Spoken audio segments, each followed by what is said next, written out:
In today's video, I'm going to teach you how to make an ATS-friendly resume in Microsoft Word using a simple, clean template.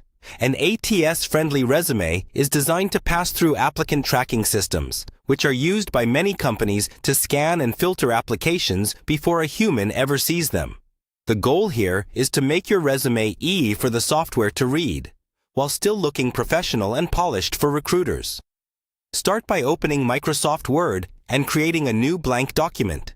Instead of choosing a fancy template, we're going to build a clean layout from scratch, because many pre-made designs use tables, text boxes, or graphics that can confuse ATS software.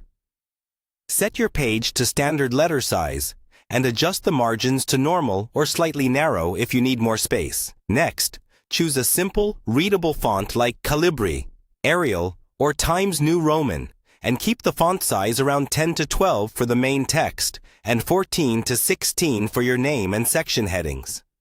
Avoid decorative fonts, icons, or symbols, as these often don't translate properly in ATS systems.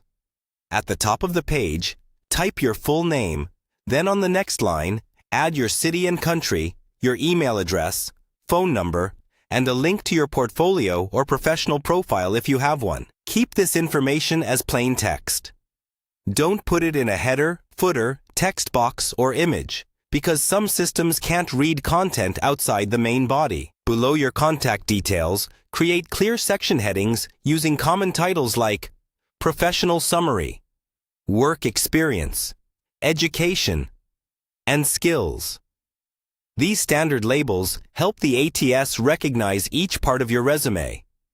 Use bold or a slightly larger font size for the headings, but stick to normal text formatting otherwise.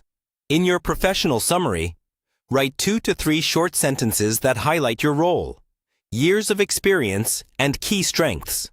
Under Work Experience, list your positions in reverse chronological order, starting with your most recent job.